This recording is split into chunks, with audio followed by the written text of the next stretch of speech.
राम राम। आप देख रहे हैं प्रदेश का नंबर 1 और सबसे भरोसेमंद news channel India news Haryana. मैं हूं आपके साथ अतुल प्रताप सिंह। अग्निवीर योजना को लेकर हरियाणा सरकार ने बड़ा ऐलान किया है। मुख्यमंत्री नायब सैनी ने अग्निवीरों को राज्य की सरकारी नौकरियों में 10% आरक्षण देने का ऐलान किया। सरकार हरियाणा में अग्निवीरों को police constable, mining guard, forest guard, jail warden और एसपीओ की सीधी भर्ती में 10% आरक्षण देगी। इसके साथ ही हरियाणा सरकार ने अग्निवीरों को ग्रुप बी और सी में सरकारी पदों के लिए निर्धारित उम्र में 3 साल की छूट देने का भी फैसला किया। साथ ही सरकार ने ऐलान किया है कि यदि कोई इंडस्ट्री अग्निवीरों को 30,000 से ज्यादा वेतन देती है तो हरियाणा सरकार उस इंडस्ट्री को 60,000 रुपए की सब्सिडी देगी। इतना ही नहीं, हरियाणा सरकार अग्निवीरों को अपना काम शुरू करने में मदद भी करेगी। इसके लिए सरकार ने फैसला किया है कि जो अग्निवीर अपना काम करना चाहते हैं उन्हें बिना ब्याज के लोन दिया जाएगा। उन्हें काम शुरू करने के लिए 5 लाख रुपए तक का बिना ब्याज के लोन मिलेगा। वहीं अग्निवीरों को लेकर सरकार के फैसले पर विपक्ष ने सवाल खड़े किए। इधर कांग्रेस के प्रदेश प्रभारी दीपक बावरिया ने सरकार के फैसले को जुमला करार दिया है। दीपक बावरिया का कहना है कि सरकार अग्निवीरों की बेइज्जती कर रही है, जवानों के भविष्य के साथ खिलवाड़ किया जा रहा, उनकी आंख में धूल झोंकने का काम हो रहा। कांग्रेस के साथ ही जेजेपी ने भी सरकार पर निशाना साधा है। जेजेपी अध्यक्ष अजय चौटाला ने कहा कि जेजेपी अग्निवीर योजना का विरोध करती है। केंद्र सरकार ने अग्निवीर योजना को थोपने का काम किया। इस मुद्दे पर अब फिलहाल सियासत फिर से गर्मा गई है, क्योंकि अग्निवीरों का मुद्दा चुनाव में चलता हुआ दिखाई दिया और उसको उठाया था कांग्रेस ने जमकर। इस पर जो बयानबाजी रही, परिणाम जब आए तो उसका कहीं ना कहीं एक असर उस पर दिखाई दिया।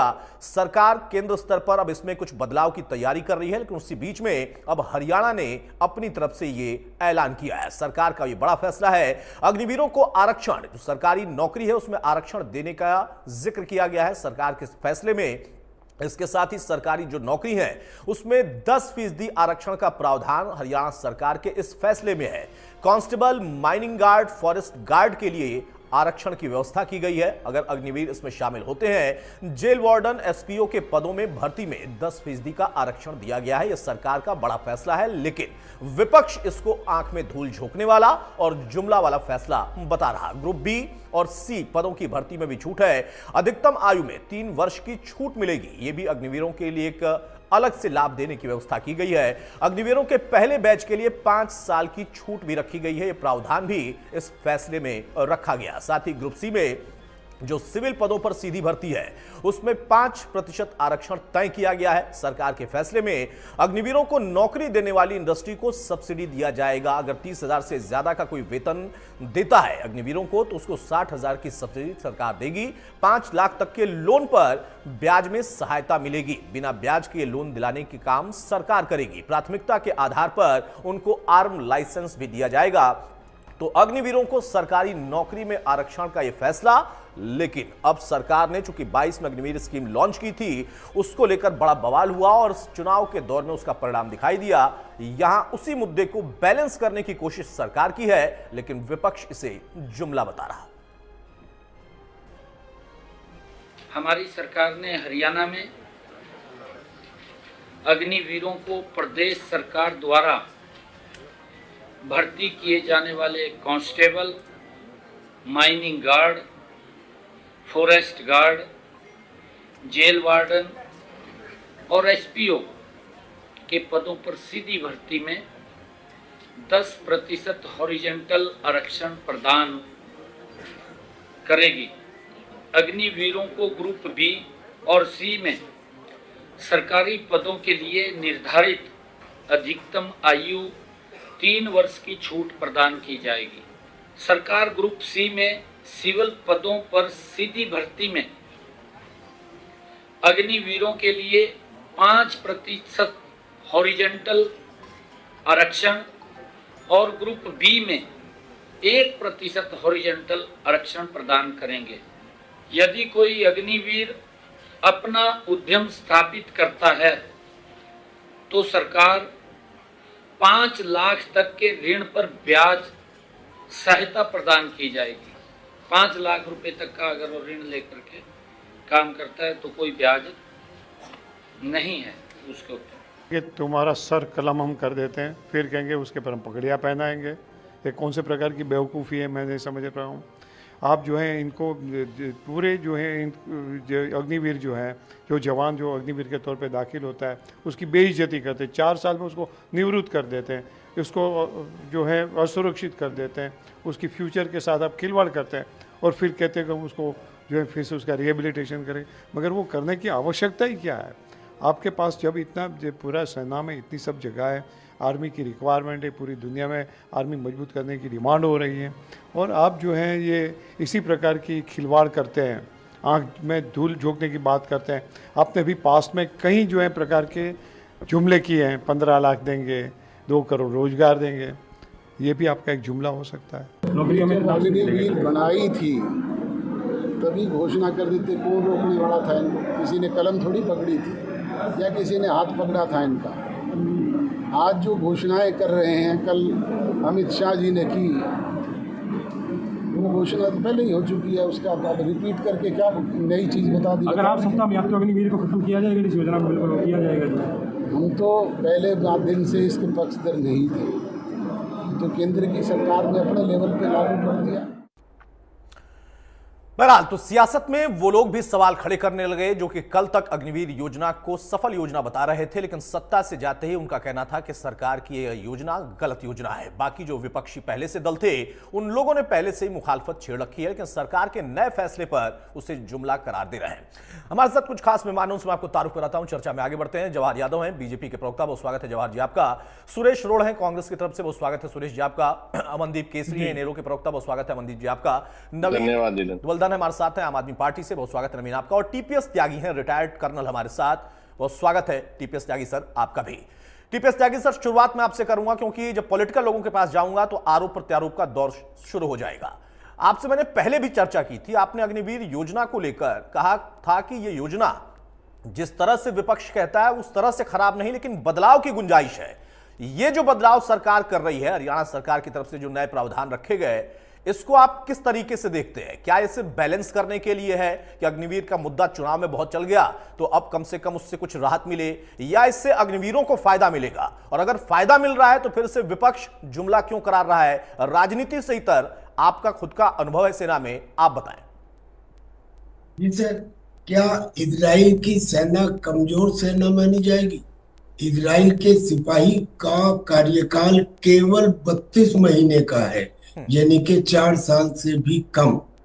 रशिया ने 1,50,000 एडिशनल ट्रूप तैयार किए हैं जो रेडी हो गए हैं और 6 महीने की ट्रेनिंग के बाद रेडी हुए हैं। लिहाजा ये दोनों बातें कि 6 महीने की ट्रेनिंग कम है और 4 साल की अवधि भी कम है, ये दोनों धरातल के ऊपर सही नहीं है, फैक्चुअल करेक्ट नहीं है। अब जो एक शंका है, पहली बात तो ये कि गुड़ अभी बना नहीं है और गुड़ के टेस्ट के ऊपर झगड़ा शुरू हो गया है। अभी तो पहला बैच भी अग्निवीर का सामने नहीं आया है।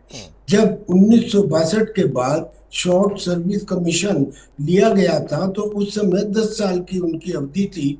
10 साल के बाद ऐसा लगता था कि वो रोने लगे थे कि हमको फौज से निकाला जा रहा है, लेकिन जब बाहर आए तो सरकार ने आईएएस के एग्जाम में 5 पेपर की बजाय उनके लिए कहा कि 3 ही पेपर दीजिए, और उनमें से ज्यादातर लोग आईएएस और आईपीएस हो गए और सिविल सर्विसेज में आ गए। एक भी शॉर्ट सर्विस कमीशन ऑफिसर या इमरजेंसी कमीशन ऑफिसर ऐसा नहीं था कि जो बेरोजगार हो, बल्कि सेना में जो लोग थे उनसे ज्यादा रोजगार था। अब जो सेना का परमानेंट सिपाही है, मैं समझता हूँ कि अग्निवीर उससे ज्यादा बेहतर रहेगा, क्योंकि उसके पास एक डिग्री ऑफ फ्रीडम है। फौज का सिपाही तो बीच में छोड़ नहीं सकता, लेकिन ये 4 साल के बाद छोड़ भी दिया, इसको ट्रेनिंग भी हो गई और साथ साथ में अब इस किस्म के भी बेनिफिट मिलने लगे कि अगर अपना काम शुरू करो तो बगैर ब्याज के 5 लाख रुपए। ग्रुप बी में भी 1% आपको आरक्षण, ग्रुप सी में आपको 5% का आरक्षण, और माइनिंग गार्ड और फॉरेस्ट गार्ड और जेल वार्डन और स्पेशल पुलिस ऑफिसर में तो 10% का आरक्षण, यानी कि उसकी नौकरी की तो प्रॉब्लम ही नहीं। मगर नौकरी अगर वो ना करना चाहे तो उसके पास फ्रीडम है कि वो कोई दूसरा काम भी कर सकता है, स्टार्टअप कर सकता है, अपना काम कर सकता जी। है। इस योजना को अब इस एंगल से देखिए, पहला देश का एंगल, फिर फौज का एंगल, फिर अग्निवीर का एंगल।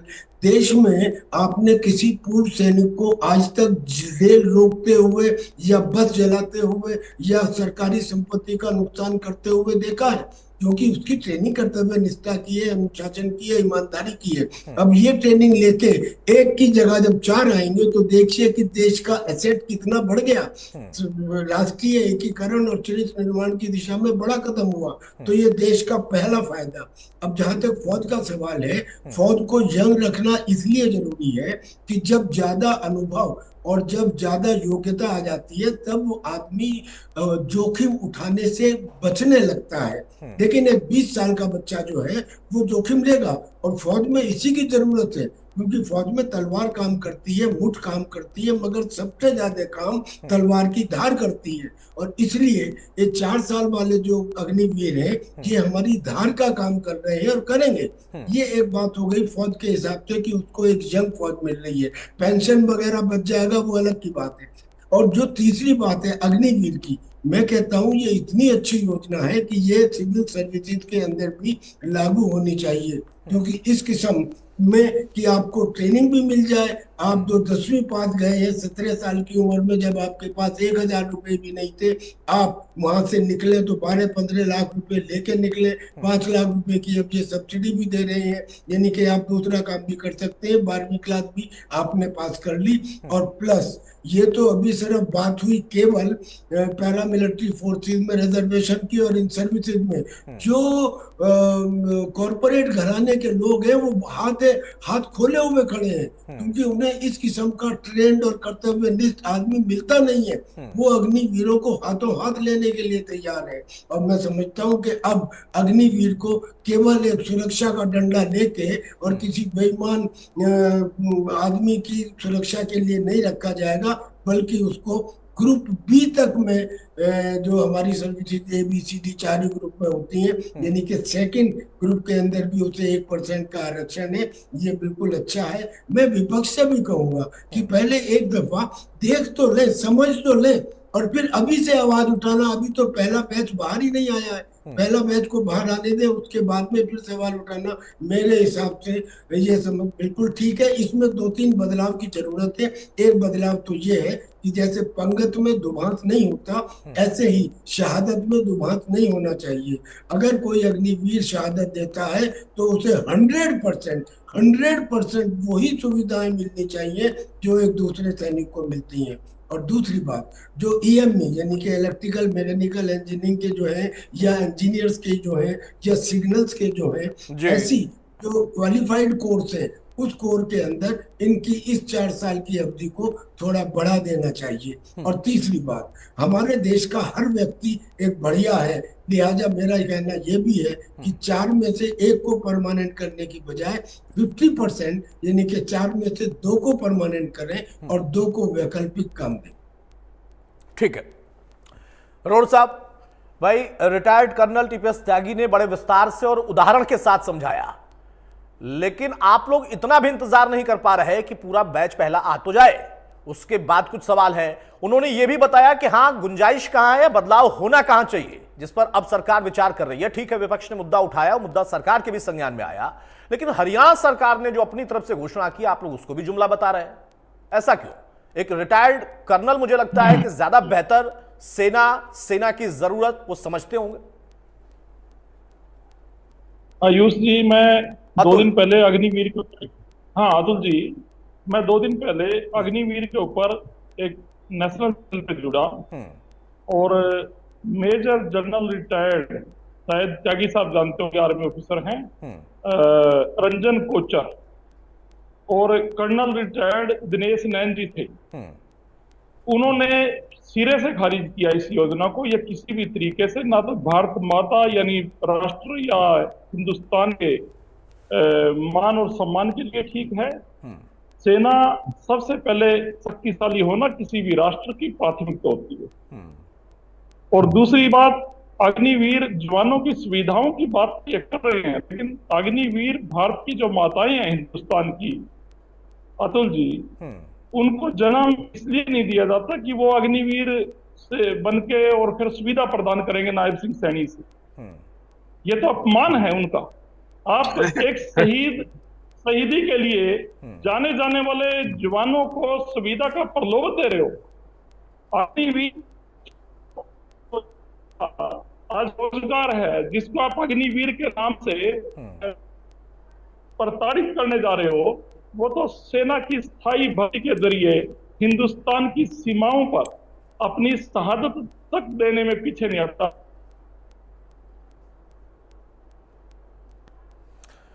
तो सब समझ में नहीं आया विरोध है क्या, मतलब अपमान है, जुमला है? क्योंकि अगर आप दो लोगों का उदाहरण दे रहे हैं तो मेरे साथ प्रत्यक्ष एक उदाहरण बैठे हुए हैं टीपीएस त्यागी साहब, वो भी सेना में सेवा दे चुके हैं और उन्होंने उदाहरण के साथ ही समझाया कि क्या इसमें बदलाव किए जा सकते हैं जो जरूरी है और क्यों ये स्कीम ठीक है। तो क्या आप रिटायर्ड कर्नल की बात पर भरोसा नहीं है आपको? मेजर जनरल की बात की है, इनको पता है मेजर जनरल का रैंक बढ़ा है और मैं सबूत में दूंगा। हो सकता है अग्निवीर में ट्रेनिंग देने के लिए आपने पकड़ के बिठा दिए कोई भी सैन्य हमारे। ये क्या बात है, पकड़ के बिठा दिए? ये सब क्या है, पकड़ के अरे पकड़ के बिठा दिए क्या होता है? अरे आप कर्नल का अपमान करें, आप एक कर्नल का अपमान करें, पकड़ के बिठा दिए। अरे ये आप ये करें, पकड़ के बिठा दिए, क्या बात है? क्या बात है, पकड़ के बिठा दिए? आप पकड़ के बिठा दो क्या? ये देखिए ये क्या होता है, कर्नल को पकड़ के बिठा दिया। ये क्या होता है कि कर्नल को पकड़ के बिठा दिया? एंकर महोदय मेरा आपसे जो मेरा एंकर महोदय मेरा आपसे सवाल है। जवाहर भाई मैं जरा देखना सुनना चाहता हूँ, मैं सुनना चाहता हूँ और कहां तक ले जाते हैं, फिर मैं पूछूंगा कि इनको भी मैंने पकड़ के बिठाया है क्या? बंद करो। कर्नल को पकड़ के बिठा दिया। आ रहा हूं सर, आ रहा हूं टीपीएस त्यागी सर, आ रहा हूं। जरा पूरी कर ले अपनी बात रोड साहब जल्दी, और घुमाइएगा मत, सीधी सीधी बात पर आइएगा। देखो भाषा मैं बात कह रहा हूं, हाँ मैं बात कह रहा हूं, पूरे भारत का जो से लेकर और फौज का अफसर तक और पूरी हिंदुस्तान की फौज अग्निवीर के खिलाफ है। ये सरकार के एजेंट बैठे हैं यहाँ पर जवाहर यादव जैसे लोग। अच्छा सुरेश रोड साहब, सुरेश रोड साहब एक मिनट, टीपीएस त्यागी को मैंने पकड़ के बिठा दिया, आपको भी पकड़ा होगा फिर? क्या मेरे जो आपके सुर में सुर नहीं मिलाएगा, वो रिटायर्ड कर्नल सही कर्नल नहीं होगा, वो सैनिक नहीं रहा होगा सही, उसकी रैंक कम हो गई क्योंकि आपने तो मेजर से बात कर ली। क्या अजीब से कुतर्क है, मतलब थोड़ा तर्क बात किया करिए ना। 30 second TPS sir please continue. मैं सर सुरेश जी आपको हाथ जोड़ता हूँ और मैं आपको ये बताता हूँ कि बहुत सारे लोगों ने वेटरन्स के अंदर भी ये कहा है अग्निवीर योजना के खिलाफ। सर मैंने लड़ाई लड़ी है सर, सुनिए सुरेश जी एक सेकंड सुनिए बस। सुरेश जी एक सेकंड सुनिए बस, एक सेकंड सुरेश जी एक सेकंड सुनिए बस, 5 सेकंड सुनिए, 5 सेकंड सिर्फ। मैं सिर्फ इतना कह रहा हूँ, मैंने लड़ाई लड़ी है, मैं वीर चक्र प्राप्त हूँ। वीर चक्र ज्यादातर मरणोपरांत मिलता है। दो चार अगर ये भी नहीं सुनोगे, ये बीच में बोलने नहीं देंगे, क्या तरीका है? ये बोलने नहीं दे रहे किसी को। सुरेश रोड टीपीएस सर एक मिनट, टीपीएस सर एक मिनट, सुरेश रोड एक मिनट। सुरेश रोड साहब, क्या आपने सेना में जाके सेवा दी है क्या, कि आपको ज्यादा पता है? मतलब जिसने सेना में सेवा दी है, जिसको वीर चक्र मिला हुआ है, उसको आप कह रहे हैं वो आदमी ठीक नहीं, उसको पकड़ कर बिठा दिया। तो आपके ऊपर मैं सवाल खड़े कर देता हूं, आपने सेवा दी है क्या? नहीं, आपने सेवा दी है क्या? कांग्रेस जो कह देगी, क्या बीजेपी जो कह देगी, क्या जो इनेलो कह देगी, जेजेपी कह देगी, वो मानने के लिए कोई रिटायर्ड कर्नल बाध्य है क्या? आपके सुर में सुर मिलाए वो? अगर वो आपके सुर में सुर मिलाए तो रिटायर्ड कर्नल बड़े हो गए, फिर उनका सम्मान भी बड़ा हो गया। अभी आप बता रहे थे कि अग्निवीरों का अपमान है, माताओं का अपमान है। एक व्यक्ति जो आपके समक्ष बैठा है, वो आपसे हाथ जोड़कर बोल रहा है, जिसने सेना में लड़ाई भी लड़ी और सेवा भी दी, उसका ऑन स्क्रीन बैठकर आप अपमान कर रहे हैं। ये इनका अपमान कैसे हो गया? बिल्कुल क्यों नहीं हुआ, क्यों नहीं हुआ? ये इनका अपमान कैसे नहीं हुआ? एक रिटायर्ड कर्नल जो कि अभी बता रहे हैं कि मैं हाथ जोड़ के आपसे कह रहा हूं कि मैं वीर चक्र मुझे मिला है, उनको आप कह रहे हैं उठा के बिठा दिया, उनको पकड़ के बिठा दिया। आपको पकड़ने गया था क्या मैं? आपको पकड़ने गया था क्या मैं? आपको पकड़ने गया था क्या मैं? मिस्टर अतुल दोबारा बता रहा हूँ, मिस्टर रोड मैं 10वीं बार बता रहा हूं ये जो कुतर्कों वाली राजनीति है नहीं चलेगी, कुतर्कों वाली राजनीति नहीं चलेगी। और ये मिस्टर वाला गेम मेरे साथ मत खेलिएगा। मिस्टर बकवास आप कर रहे हैं, बकवास करने का ठेका आपने ले रखा है। आप एक रिटायर्ड कर्नल जो कि ऑन स्क्रीन बैठे हुए हैं, बड़ी विनम्रता से उन्होंने दोनों पक्ष बताया, कमी क्या है और क्या अच्छाई है, उनको आप कह रहे हैं पकड़ कर बिठा दिया। आपको पकड़ने गया था क्या? मैं आपको पकड़ने गया था? शांत हो जाइए, शांत हो जाइए और भाषा में सुधार करिए। अगर राजनीति में प्रवक्तागिरी करना है ना तो भाषा में सुधार करिए। यहां पर बहुत सारे लोग बैठे हैं, वो आपसे भी ज्यादा अपमानजनक भाषा का इस्तेमाल कर सकते हैं। टीपीएस त्यागी साहब, आवाज कम कर दीजिए। टीपीएस साहब, जवाहर जी के पास जाऊंगा उसके बाद। टीपीएस सर, भारत का युवा अग्निवीर के खिलाफ त्यागी साहब ये तय करेंगे। और ये सरकारी आदमी बैठे हैं। जवाहर यादव मुख्यमंत्री को वेस्ट इंडिया कौन नहीं जानता? ये सेना में बात करेगा। अरे मैं बीजेपी का प्रवक्ता हूं भाई, मैं बीजेपी का प्रवक्ता हूं। जवाहर यादव, देखिए भाई आप लोगों ने कुछ सुधार किए, मुझे लगता है कि शायद सरकार को लगा होगा कि हाँ ये बदलाव जरूरी है। और टीपीएस त्यागी सर ने भी बताया कि हाँ कहां पर बदलाव जरूरी है। उसके बाद भी जुमला, रोड साहब आपके साथ अकेले 1 to 1 नहीं कर रहा हूं, 1 to 1 नहीं कर रहा हूं आपके साथ। भाषण देने मत आइए यहां पर, नहीं प्लीज, भाषण देने की जरूरत नहीं है। भाषण देना है अपनी रैली करिए, अपना मन सजाइए, वहां भाषण दीजिए। यहां पर 5 मेहमान है, सबको मुझे मौका देना होता है, ये तरीका ठीक नहीं है। और ये धमकाने वाला अंदाज मेरे साथ मत रखिएगा। मैं बहुत विनम्र आदमी हूं, लेकिन अगर धमकाएंगे तो उसी लहजे में बताऊंगा आपको। आप एक रिटायर्ड कर्नल जो मेरे लिए सम्मानजनक है, मेरे मंच पर बैठे हैं, उनको आप कहते पकड़ कर बिठा दिया, शर्मा नहीं चाहिए आपको? जवाहर जी, जवाहर यादव, देखिए भाई ये बदलाव क्यों जरूरी है, क्योंकि अभी भी जुमला लग रहा है। ये चुप होंगे तो जी बोलूंगा। आप बोलिए जवाहर जी, आप बोलिए। देखिए अब ये कैसे है, देखिए सच्चा हितैषी नहीं मानेंगे। अरे आप ये मानने से थोड़े ना होता है। वीर चक्र आपको मिला है क्या कि आप मानेंगे? अतुल जी, पहले वीर चक्र ले आइए, उसके बाद बात करिएगा। अतुल जी देखिए, इन्होंने एक और क्या शब्द इस्तेमाल किया और कितने के, इन्होंने कहा जो भी अग्निवीर के पक्ष में बोलेगा हम उसको राष्ट्र का शुभचिंतक नहीं मानेंगे। ये कहकर इन्होंने एक फौजी जिन्होंने बताया कि मुझे एक सेना का सर्वोच्च पुरस्कार मिला हुआ है जो अधिकांश मनोप्रांत लोगों को मिलता है, उसकी देशभक्ति पर भी इन्होंने प्रश्न चिन्ह लगा दिया। राजनीति करने के लिए हम कितना नीचे उतर आते हैं, मुझे तो पता नहीं था। मुझे तो ये जान के भी कर्नल साहब से मिली कि 1962 में शॉर्ट सर्किट कमीशन शुरू किया गया, केवल 10 साल के लिए। हाँ, केवल 10 साल के लिए नौकरी। ये तो मुझे तो नहीं पता था, कर्नल साहब ने बताया। उस समय सरकार किसकी थी? देश के प्रधानमंत्री तो पंडित नेहरू थे।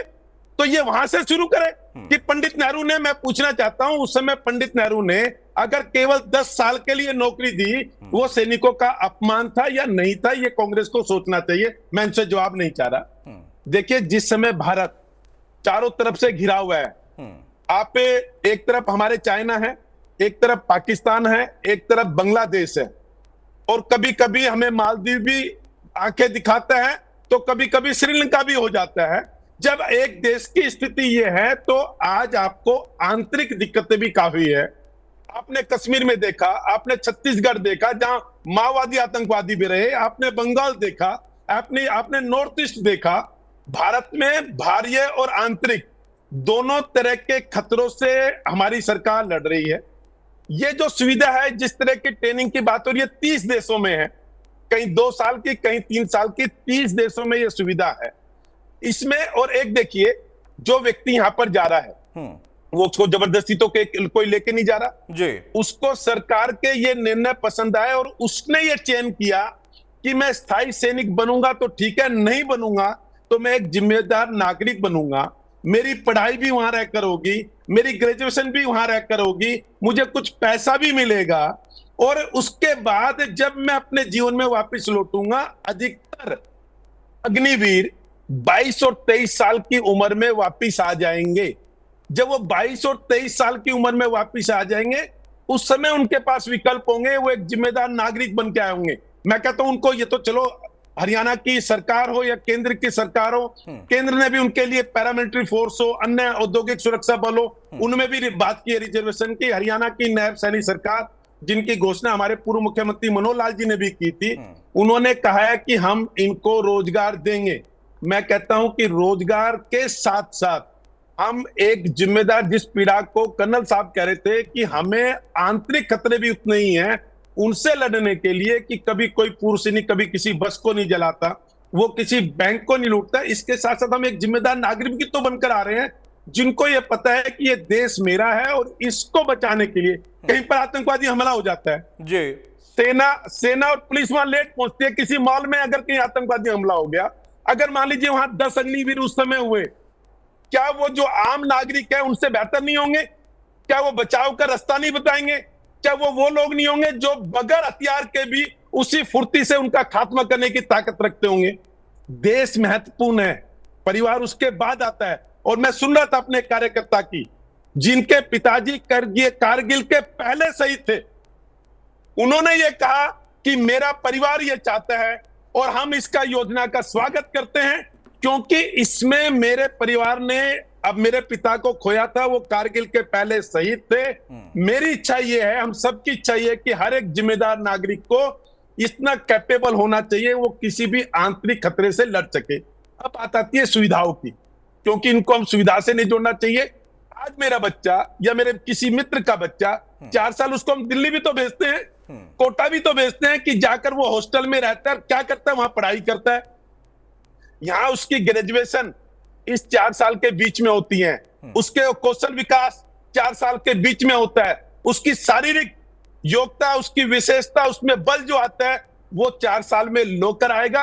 आदमी बच्चे को हर खिलाड़ी पुरस्कार लेके नहीं आता, तो भी उसको खेलने के इसलिए भेजते हैं कि उसका शरीर ठीक रहे, उसका मानसिक और बौद्धिक विकास हो। इसके लिए पैसे खर्च करके हम भेजते हैं।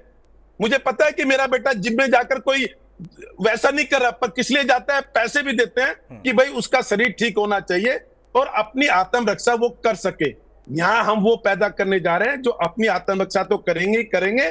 आप जैसे, हम जैसे, उनके माता पिता, मेरे माता पिता, कोई भी बहन भाई अगर किसी आंतरिक प्राकृतिक आपदा में भी फंसते हैं तो जो साहस होता है उनमें होता है। अब मैं आता हूं सुविधाओं की बात।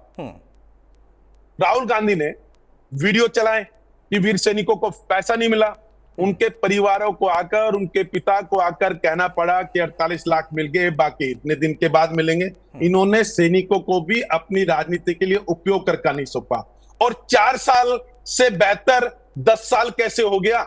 अगर यह है कि व्यक्ति को 30 साल नौकरी करनी चाहिए, 58 साल पे, 57 साल पे, 55 साल पे जहां भी रिटायर होते हैं, अगर सैनिक 55-25 साल में रिटायर होता है तो पंडित नेहरू के समय 10 साल में किया गया। तो उस समय मेरा मित्र अगर ये आलोचना करे कि भारतीय जनता पार्टी की सरकार भी पंडित नेहरू के गलत रास्ते पे चल रही है, जो गलती पंडित नेहरू ने की वही हम कर रहे हैं, यहां से शुरुआत करेंगे। मैं स्वागत करूंगा कि पंतु अपना अच्छा ले लेंगे और दूसरे का बताएंगे। ये जिम्मेदार नागरिक बनाने की फैक्ट्री है, ये स्वेच्छा से जाने वालों की है।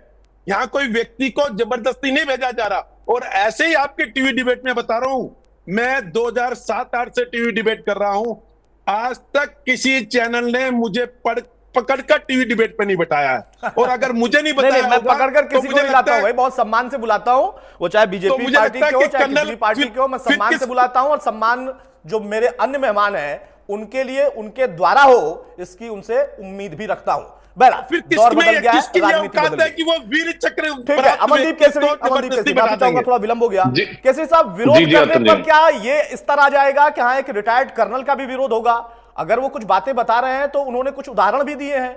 विरोध करने का अधिकार लोकतंत्र में है, लेकिन ये तो कोई अधिकार नहीं दिया गया है ना कि अगर आपकी बात का कोई विरोध करे या आपकी बात से सहमत ना हो तो आप उसका ही विरोध करना शुरू कर दें। आप योजना का विरोध करते करते रिटायर्ड कर्नल का भी विरोध करेंगे? जी अतुल जी, देखिए, लोकतंत्र में बिल्कुल आपने सही बात की और लोकतंत्र के अंदर सबको अपने विचार रखने की स्वतंत्रता है और आप जैसे टीवी चैनलों के माध्यम से एक बड़ा प्लेटफॉर्म मिलता है।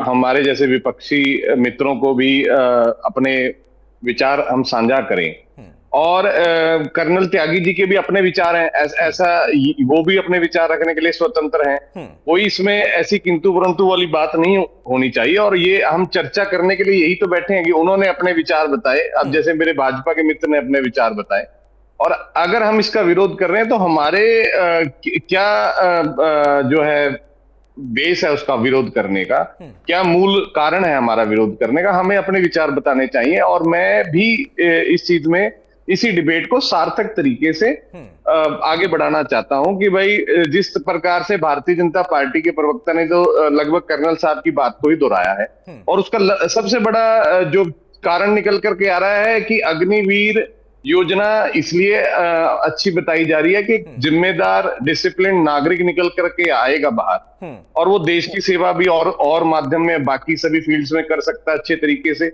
एक जो लब्बोलवाब इनकी डिबेट से निकल के आया। लेकिन अतुल जी, अगर जो इन्होंने उदाहरण दिए कर्नल साहब, माननीय कर्नल साहब ने भी और मेरे भाजपा प्रवक्ता ने भी जैसे उदाहरण दिए, तो जो रेफरेंस पॉइंट रखा, आदर्श जिस बात को रखा, वो उन कंट्रीज को रखा जो हमारे से डिफेंस स्पेंडिंग में, डेवलपमेंट में दुनिया के विकसित देश हैं।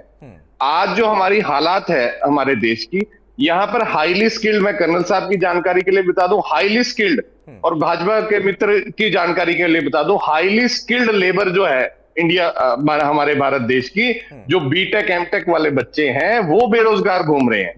सेमी स्किल्ड पे जो अग्निवीर बाहर निकल करके आएंगे उनकी तो बात की बात है।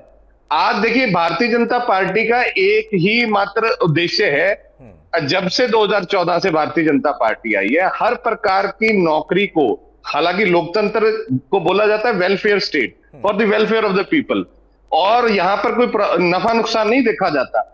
लेकिन जो पूंजीपतिवाद की सोच, और जो पूंजीपतिवाद मैं कहूंगा कि सरकार को चला रहा है, उसी सोच को हर तरह की भर्ती में, ये केवल सेना की बात नहीं है, आप शुरू हो जाइए, चाहे केंद्र सरकार की नौकरियां हो, प्रदेश सरकार की नौकरियां हो, उनकी कटौती लगातार जारी है। अब असली मंशा भारतीय जनता पार्टी की यह है कि भाई हमने नौकरी नहीं देनी है और हर चीज को ठेका प्रथा पे या फिर प्राइवेट को सौंप देना है, और उसी की योजना को ये लागू करते हुए ये योजना भी आई है। अभी मैं, जितने मेरे मित्र ने उदाहरण दिए, तो मैं उसका काउंटर ये देना चाहूंगा कि ये कह रहे जिम्मेदार नागरिक ट्रेन नहीं फूंक सकता, ये नहीं कर सकता। अरे भाई, वो ट्रेनिंग आप बच्चों को वोकेशनल कोर्स में स्कूलों में ही दे दो। आप क्यों आपको सेना में जितने सेना की जरूरत है आप उतना भर्ती करिए।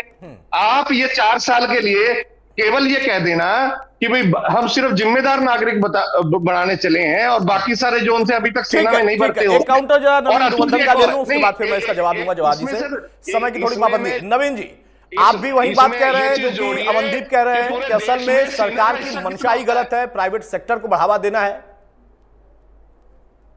अतुल जी, देखिए, आज तक सरकार जो भी योजनाएं लेके आई, चाहे हरियाणा में लेके आई हो, चाहे केंद्र में लेके आई हो, कोई भी योजना इनकी सफल नहीं हो पाई हो। चाहे 3 कृषि कानून लेके आए हों, वो वापस लेने पड़े। 75% जो आरक्षण दिया था हरियाणा के अंदर, वो इनका कोलैप्स हो गया हाई कोर्ट के अंदर, और जो इन्होंने एक्स्ट्रा मार्क्स दिए थे वो कोलैप्स हो चुका है। तो ये नई नई योजनाएं, आज चुनावी दौर चल रहा है, चुनावी दौर में आज ये कुछ भी जुमले, कुछ भी कहानियां बताने के लिए, जनता को गुमराह करने के लिए तैयार बैठे हुए हैं। आज ये सब कुछ दे देंगे, परंतु वो धरातल पर मिलेगा या नहीं मिलेगा वो बाद की बातें हैं। आज तक तो कुछ मिला नहीं हरियाणा को। रही बातें, हर वक्ता के विचार अलग है, हर वक्ता की सोच अलग है, कौन किस मेंटेलिटी के साथ यहाँ पे बैठा है वो अपने खुद भी बेहतर तरीके से जानता है, और जो जनता देख रही वो भी बेहतर तरीके से जानती है। परंतु आज हरियाणा का मैक्सिमम जो नौजवान था, जो युवा था, ग्रामीण क्षेत्र का युवा था, उनके लिए एक ऑप्शन था कि वो आर्मी में भर्ती हो, देश की सेवा करे। परंतु आज इन्होंने ये अग्निवीर जैसी एक योजना लाकर उस पर रेस्ट्रिक्शंस लगा दी हैं। रेस्ट्रिक्शंस किस तरह लगा दी हैं? एक व्यक्ति 15 साल तक जॉब करता था, देश की सेवा करता था, जब वो आता था उसको सम्मान मिलता था। जनता, जो हमारे ग्रामीण क्षेत्र था, वहां पे अलग सम्मान की दृष्टि से देखा जाता था। परंतु आज इन्होंने क्या कर दिया है? अच्छा नवीन भाई, एक छोटा सा काउंटर सवाल पूछूंगा, उसके बाद अपनी बात कंटिन्यू करिएगा। आपने कहा कि जो आदमी 15 साल जॉब करता था, सेना में सेवा देता था, उसका सम्मान था। यहाँ पर तो पूरा जीवन दे दिया सेना में, वीर चक्र भी मिला हुआ है, उनको तो सम्मान मिल नहीं रहा है। टीपीएस त्यागी साहब को, उनको तो बता रहे हैं कांग्रेस के प्रवक्ता कि उनको पकड़ कर लाया है। देखिए, कांग्रेस प्रवक्ता के ने क्या बोला, हम उस विषय पे नहीं जाना चाहेंगे। परंतु क्या है, टीपीएस त्यागी जी के विचारों का सम्मान है, उनकी सेवा को सम्मान है, हमारी तरफ से सम्मान है, हमारी पार्टी की तरफ से पूर्ण सम्मान है। चाहे उन्होंने 2 साल सेवा की है, चाहे पूरा जीवन सेवा किया है, उनके लिए पूर्ण सम्मान है। परंतु हर एक सिपाही को, हर एक व्यक्ति को सम्मान मिले, हर एक सैनिक को सम्मान मिले, अग्निवीर जैसी योजना ना थोपी जाए युवाओं के ऊपर, उनको परेशान ना किया जाए। इस तरह की योजनाएं लाकर अपने स्वार्थ के लिए योजनाएं लेके आते हैं। आपको एक फैक्ट बता दूं, 54% रक्षा बजट था वो सैलरी पे खर्च होता था। 54% जो रक्षा बजट था वो सैलरी पर खर्च होता था। उसको बचाने के लिए ये एक ऐसी योजना लेके आए हैं जिसको अग्निवीर नाम दे दिया इन्होंने। आज युवाओं को, उनके परिवारों को सुविधाएं नहीं मिलती। आज अगर एक जवान मेरे हरियाणा का शहादत देता है तो उसको शहीद का दर्जा नहीं मिलता। आज उसको शहीद का दर्जा नहीं देते ये लोग। जवाहर भाई ने कहा एक छोटा काउंटर चाहूंगा, दोनों ही प्रवक्ताओं की बात, उसके बाद मैं सुरेश रोड के पास जाऊंगा। जवाहर छोटा काउंटर करिए होती है। नवीन भाई ठीक है जवाहर जी, छोटा काउंटर करेंगे। अभी देखते जाओ तुम, 4 महीने की बात है, ईवीएम घोषणा कर रहे हैं, ईवीएम सुविधा देंगे अग्निवीर को। अरे आज तक माइनिंग गार्ड को लगाया। अरे कराएंगे। रोड साहब भाषण नहीं चल रहा है भाई, जब आऊंगा तब बोल लीजिएगा। जवाहर जी जल्दी से काउंटर। अतुल जी, मेरे मित्र ने ये कहा कि ये सारे विकसित देश है, तो शायद तुर्की, ग्रीस, क्यूबा, ईरान, ब्राजील, ये सब विकसित देश होंगे। आप टीवी डिबेट पर कुछ अरे भी कहेंगे। अरे कुछ तो आप कर रहे हैं भाई साहब। अरे एक मिनट, आपके हालात, मेरी बात सुनो भाई। अगर त्यागी साहब भी शॉर्ट सर्विस कमीशन होते तो ऐसे अच्छा सैनिक हम खो देते देश में। क्या ये बुरी बात है कि वो पूरी सेवा करके आए हैं? आपको मैंने नाम नहीं लिया। जवाहर जी जल्दी से काउंटर छोटा सा। जो ये कहा जा रहा है कि आपके पास जब तर्क नहीं होते, कुछ भी बोल देते हैं कि आप, तुम्हारे पास तर्क नहीं भाई। अरे भाई मेरे को बोलने का टाइम दे। तू बेअकली बात कर रहा है यहाँ बैठ के। ये भाषा ठीक नहीं। अमनदीप भाषा ठीक नहीं है। जवाहर जी भी आपको तू कह देंगे। अमनदीप केसरी, ये तू तड़ाक वाली भाषा मेरे साथ नहीं भाई, मेरे मंच पे नहीं प्लीज। अतुल जी नहीं प्लीज, ये तू वाली भाषा मेरे मंच पे नहीं। मैं आप लोगों से बहुत विनम्र निवेदन बार बार करता हूँ, मेरे मंच पे कम से कम भाषा की मर्यादा सही रखा करिए, अपने लिए भी और दूसरों के लिए भी प्लीज। ये पर्सनल बोल रहे हैं। पर्सनल क्या बोल रहे हैं भाई? आप डिबेट में आए उसमें पर्सनल क्या है? आप डिबेट में आए उसमें पर्सनल क्या है? आपने अपनी बात रखी, वो अपनी बात रख रहे हैं। संविधान सिर्फ आपका है क्या? उनका भी है। लोकतंत्र का अधिकार उनका भी है। जवाहर जी नहीं तो आपकी क्या जिम्मेदारी है तू तड़ाक करने की? आपकी क्या जिम्मेदारी है तू तड़ाक करने की? अरे पर्सनल कमेंट करेगा। पर्सनल कमेंट कहां किया उन्होंने? मैं नहीं बोलूंगा क्या? बहरा जवाब जी जल्दी से अपनी बात पूरी करें। ये किस तरह से बात कर रहे हैं? अमनदीप केसरी एक मिनट देखिए ना, आपके पास इतनी हैसियत है कि मुझे आप खरीद लेंगे ना, जवाहर जी के पास है। तो बिके हुए एंकर या देश विरोधी कर्नल, ये भाषा बंद कर दीजिए। आप लोगों की जो राजनीति है ना गर्त में जा चुकी है। अपना संगठन तैयार करिए, विरोध करिए, जाइए लोगों के बीच में। ये बेचना खरीदना आप लोग करिए, मुझे नहीं आता है। और मेरे साथ जब चर्चा करेंगे ना, ये पर्सनल टारगेट मत करिए।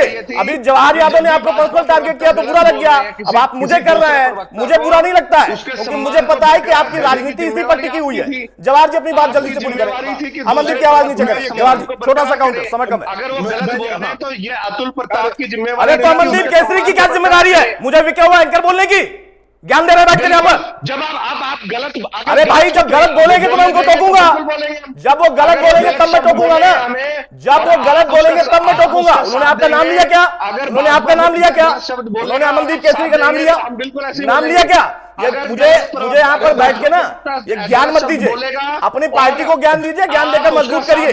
कई साल हो गए, सत्ता से बहुत दूर है, ज्ञानबाजी नहीं चलेगी यहाँ पर। जवाहर जी छोटा काउंटर, आवाज कम कर दे। जवाहर यादव आप भी मत करें। ये ज्ञान पहले अपने ऊपर लागू करिए, उसके बाद दूसरों को ज्ञान दीजिए। मुझे या जवाहर यादव या किसी और मेहमान को अपने ऊपर लागू करिए। भाषा अगर ठीक नहीं है ना तो कम से कम मुझे लगता है कि प्रवक्ता को सीख लेना चाहिए कि टीवी डिबेट में जाएंगे तो असल में क्या बोलना है, कैसे बोलना है, कितनी मर्यादा में बोलना है। ये गंदगी मत करिए, ठेका आपको नहीं लगता है। जवाहर यादव छोटा सा काउंटर, आवाज कम कर। कम करिए। आप क्यों डर रहे हो? तुम भारतीय जनता पार्टी। जवाहर जी बोलिए जल्दी से, छोटा काउंटर, बहुत छोटा काउंटर। मेरा कहना यह है कि कोई ये कहे कि ये विकसित देशों में होता है। अब ब्राजील, तुर्की, ईरान को अगर हम विकसित देश कहेंगे तो मुझे लगता है ये कुतर्क है। मुझे लगता है कुतर्क है। या तो कहीं लिखा हो कि ये विकसित देश है, कोई व्यक्ति इसको विकसित देश कह रहा है तो वो कुतर्क ही माना जाएगा। कोई इससे सहमत हो या ना हो, मैं अपनी बात कह रहा हूं। आज तक क्या जो अग्निवीर की योजना का लाभ ले रहा है, इनमें से किसी को क्या जबरदस्ती वहां भेजा जा रहा है? नंबर एक, क्या कोई अग्निवीर में गया, इसके कारण किसी परिवार ने उसका विरोध किया कि जी अग्निवीर से हम सहमत नहीं थे और भारत की सरकार ने जबरदस्ती हमारे बच्चे को अग्निवीर में शामिल कर लिया? हरियाणा के लोग, देश के लोग इस योजना को स्वीकार कर रहे हैं। ठीक है, ठीक है, तभी नहीं, वहां बड़ी मात्रा लेकिन में जवाहर जा जी रहे हैं। कुछ बदलाव तो किसान आपको में भी वहां करने पड़े हैं ना, जो कि टीपीएस त्यागी साहब ने भी कहा कि हाँ, जो आपकी मूल योजना थी उसमें कहां बदलाव की गुंजाइश थी, और कुछ हरियाणा सरकार के भी फैसले हैं। सुरेश रोड साहब, जवाहर भाई, अब समय की पाबंदी है थोड़ा, जवाहर यादव अब आप शांत हो जाइए। सुरेश रोड साहब भाई, अगर कोई रिटायर्ड कर्नल अपनी बात रख रहा है तो आपके हिसाब से उसकी बात में दम नहीं है, आप उनका विरोध करिए कि नहीं मैं सहमत नहीं हूं आपसे। आप उनको यह मत कहिए ना कि आप बीजेपी की भाषा बोल रहे हो, आप सेना में नहीं रहे हो, आपको वीर चक्र मिला नहीं है। आपका विरोध करने का आपका अधिकार है, उनको अपनी बात रखने का अधिकार है, फिर मीडिया कर्मियों पर भी आ जा रहे हैं। मतलब क्या है? आप योजना पर सवाल खड़े कर रहे हैं, खड़े करिए। चुनाव में जब आप गए खड़े करके जो है सवाल, तो किसी ने रोका आपको? मैं अतुल जी विषय पे आता हूँ, छोड़िए बात। नहीं छोड़िए क्यों, उसी पर रहिए। उसी पर जवाब देना पड़ेगा, ऐसा उन्होंने बोला। तो मैं ये कहना चाहता हूँ कि भारतीय राष्ट्रीय कांग्रेस जिस तरीके से 3 काले कृषि कानूनों के खिलाफ किसानों का समर्थन करके मैदान में आई थी, अग्निवीर योजना का भी हम सरकार बनते ही सबसे पहले खात्मा करेंगे। किसने रोका है रोड साहब, किसने रोका है? आप ये कहते ना क्या अगर ये सरकार अग्निवीर योजना लागू करेगी या कर रही है तो हम आएंगे सरकार में, हम इसको खत्म कर देंगे, ये आपका अधिकार होगा। घायल करके मरहम पट्टी करना जो ये सुविधा बता रहे। और पहली बात एक और अतुल जी, ये केंद्र की स्कीम है, नरेंद्र मोदी जी ने सामने आना चाहिए। नायब सिंह सेक्रेटरी हरियाणा से गए अग्निवीरों को चाहेंगे, उनके लिए सुविधा की बात कर रहे हैं। कह रहे हैं हम फॉरेस्ट गार्ड लगाएंगे, माइनिंग गार्ड लगाएंगे। मैं बीजेपी के प्रवक्ता साथी बैठे में पूछना चाहता हूँ ईमानदारी से, 9.5 साल में या 9.25 साल में आज तक आपने कितने माइनिंग गार्ड लगाए हैं बताइएगा? सारा यमुनानगर आपने कुएं से भी नीचे उतार दिया। एक भी गाड़ी इलीगल अवैध माइनिंग की आपने नहीं पकड़ी। एक डीएसपी ने पकड़ने की कोशिश की थी, आधी रात सस्पेंड करके भेज दिया, एफआईआर दर्ज कर दी इसके ऊपर। अब सर आप मुद्दे से बहुत दूर चले गए। मुद्दा क्या था और कहां से कहां चले गए? बस एक बात आपकी सही लगी रोड साहब कि आपने कहा कि कांग्रेस का यह स्टैंड है कि जब वो सरकार में आएगी वो इस योजना को खत्म करेगी। मुझे लगता है इस पर जवाहर यादव को भी कोई आपत्ति नहीं है। जब आप सरकार में आएंगे आप फैसले लेने के लिए स्वतंत्र होंगे, इसमें किसी को आपत्ति नहीं। 2029 के चुनाव में अगर आएंगे तो ले लेना। ये तो ये 2029 में अगर आएंगे तो ले लेना, हमने कब मना किया? अगर आए तो ले लेना। 4 माह के बाद पर मैं आप मतलब केंद्र की स्कीम, केंद्र के देखिए यही तो है ना दिवालियापन। ये कह रहे हैं कि कोई स्टेट की सरकार अभी रोड साहब आपने कहा कि असल में मोदी साहब को सामने आना चाहिए, ये योजना केंद्र की, और आप कह रहे हैं 4 महीने के बाद आप आएंगे और हटा देंगे। कैसे हटा देंगे भाई केंद्र की योजना? सरकार, स्टेट की सरकार केंद्र की स्कीम को खत्म कर देगी। बात करते हैं नहीं, ये तो रोड साहब आपकी बातों में विरोधाभास हो गया ना। जब योजना केंद्र की है तो आप उसको कैसे खत्म कर देंगे? 4 महीने के बाद तो मुझे लगता है केंद्र की तो कोई जो है चुनाव होना नहीं है। और जहां कांग्रेस की सरकार है वहां खत्म करके दिखा दो। जहां स्टेट में कांग्रेस की सरकार है, टीपीएस त्यागी सर, सिर्फ आपकी आवाज जाएगी। TPS Tyagi sir please. Road साहब हो गया सर, मेरे पास समय नहीं है, माफी चाहूंगा। टीपीएस त्यागी सर, आपने राजनीति का विरोध करने का स्तर देख लिया और अब वो तर्क भी सुन लिया कि 4 महीने के बाद हरियाणा में कांग्रेस की सरकार अगर बन जाएगी तो ये हटा देंगे केंद्र की योजना। टीपीएस त्यागी, अरे सुरेश जी, चुनाव के बाद देखना आप सुरेश जी, त्यागी साहब सरकार जाएगी। और आप जो अतुल जी को तर्क दे रहे हो, आपको प्रदेश आपके मुंह के ऊपर। ओके, क्या होगा सर? एक बार फिर से बोलिए, सुन नहीं पाया। त्यागी साहब एक मिनट, इन्होंने क्या कह रहे हैं? आपके मुंह पे थूक रहे हैं, ये क्या भाषा थूकने की? आप एंकर के मुंह पे क्या तरीका? सुरेश रोड बदतमीजी अगर करेंगे तो अभी आप उठकर चले जाइए। अगर बदतमीजी करेंगे तो अभी उठकर जाइए, फ्रेम से हटाइए प्लीज, फ्रेम से हटाइए। सुरेश रोड को हटा दीजिए प्लीज, सुरेश रोड को हटा दीजिए प्लीज। टीपीएस त्यागी साहब बदतमीजी नहीं भाई किसी से साथ। त्यागी साहब प्लीज कंटिन्यू। सुरेश जी, नहीं मैं हटा दिया सर उनको, प्लीज सुरेश जी, आपने जो कुछ हमारे बारे में कहा मैं उसका बुरा नहीं मानता, पहली बात। दूसरी बात, मैंने जो कुछ कहा वो तर्क के साथ कहा। अब मैं आपसे 2-3 बात पूछता हूँ। आपने कहा कि ये जो अग्निवीर है ये अग्निवीरों का अपमान है। मुझे ये बताओ, ये बड़ा अपमान है या वो बड़ा अपमान है जब देश के नेता ये कहें कि तवांग में भारतीय सेना पिट के आ गई? यही शब्द थे ना सर। और उस तवांग में मैं आपको बता, सर सुनिए 1 सेकंड, अब बीच में ना बोले। बोलिए सर, बोलिए प्लीज। सुनिए, अब मुझे ये बताइए, तवांग के अंदर हमारी जाट बटालियन पीएलए के सोल्जर्स को उनके कैंप तक छोड़ के आई थी। आप ये समझ लें जिन्हें आप कह रहे थे कि पिट के आ गए। दूसरी बात, अगर मैं कुछ कह रहा हूँ तो इसलिए कह रहा हूँ कि मैं क्या आपको 24 घंटे भी ऑपरेशनल एरिया के किसी ग्राउंड बंकर में रहने का तजुर्बा है जब आर्टिलरी शेलिंग हो रही हो? मौत और खतरे और दुश्मन के सामने कौन कैसे बिहेव करता है, ये मैं इसलिए कह रहा हूँ क्योंकि मैंने ये देखा है। बहुत सारे लोग हो सकता है वेटरन जिन्होंने दूर रह के ही सिर्फ वार के बारे में बात की हो, वो कुछ कहने लगे कि ये गलत है, सही है। मैं ये जानता हूँ कि उस समय पे आदमी का जोखिम, साहस और उसका यूथ काम करता है और इसलिए फौज को यूथ रहने की जरूरत है। और देशों की भी आर्मी यूथ है। हम इजराइल का जिक्र इसलिए कर रहे हैं, आपकी जानकारी के लिए बता दूं कि पूरी दुनिया के अंदर केवल आतंकवाद सबसे ज्यादा अगर कहीं है तो वेस्ट एशिया में है। और वेस्ट एशिया के एक सिरे पे इजराइल है और एक सिरे पे हिंदुस्तान है। और इन दोनों की समस्याएं आतंकवाद की एक जैसी हैं। वहां पे एक सिपाही का कार्यकाल कितना है सर?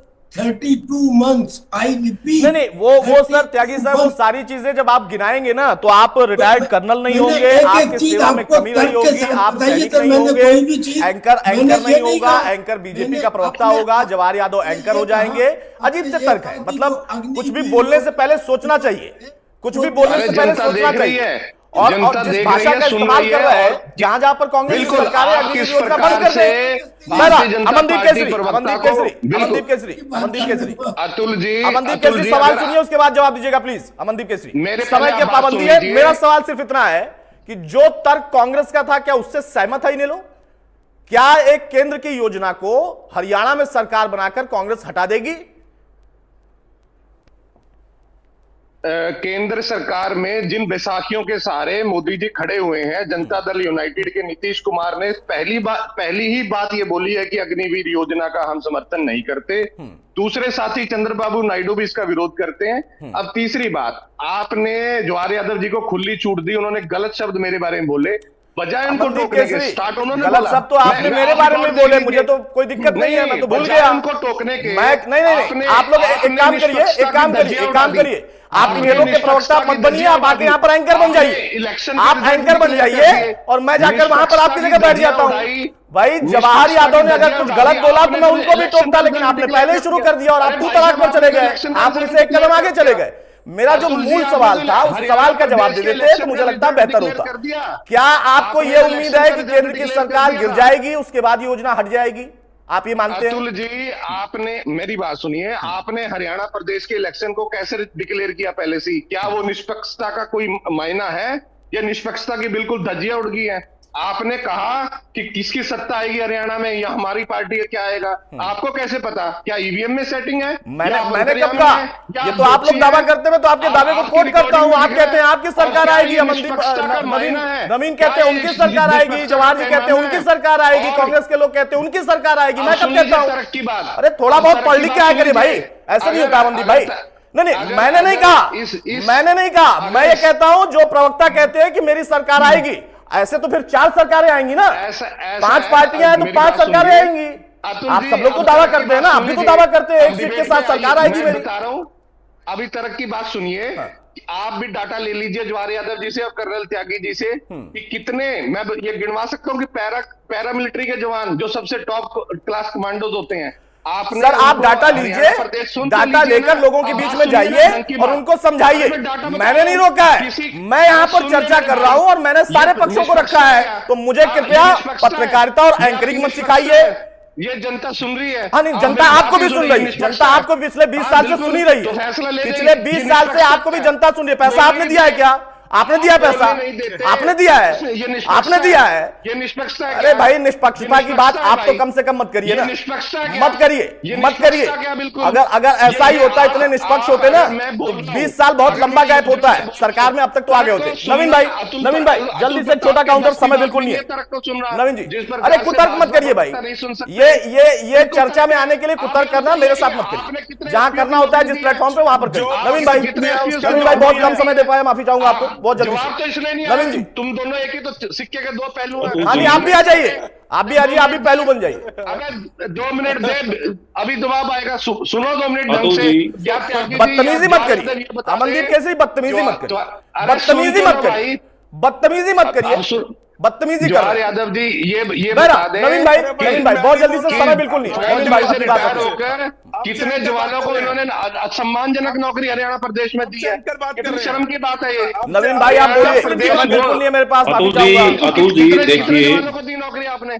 अभी ये सुनने दे नहीं रहे, ना मुझे कुछ समझ में आ रहा है, ना इनको सुनाई दे रहा है भाइयों को। तो मैं अपनी बात रखना चाहूंगा। बहुत संक्षेप में भाई, बहुत जवाहर जी ने कहा कि हम योजना लेके आए। योजनाएं देखिए देश में शुरू से चली आई है। शॉर्ट सर्विस कमीशन नाम की एक योजना होती थी, जिसमें भर्ती होते थे। भर्ती किस लेवल पे होते थे वो मायने रखता है।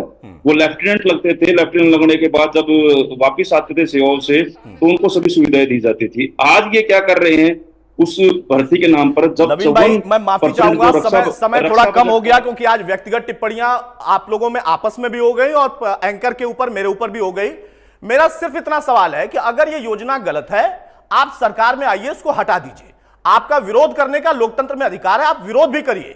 लेकिन अगर कोई आपकी बात से समर्थन नहीं रखता है, तो आप उसके लिए अपमानजनक शब्दों का इस्तेमाल मत करिए, और वो भी कम से कम रिटायर्ड कर्नल। मैं तो पत्रकार हूं, मुझे पता है कि अपनी सुविधा के हिसाब से कभी जवाहर भाई कुछ बोल देंगे, कभी अमनदीप बोल देंगे।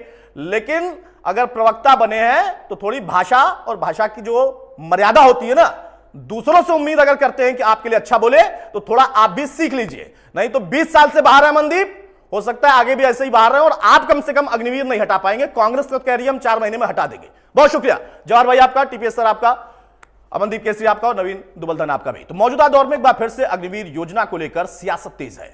सवाल इस बात का है कि योजना केंद्र की, हरियाणा सरकार ने कुछ प्रावधान किया है कि हम अपनी तरफ से ये उसमें ऐड ऑन करेंगे जो कि अग्निवीरों के लिए बेहतरी होगी।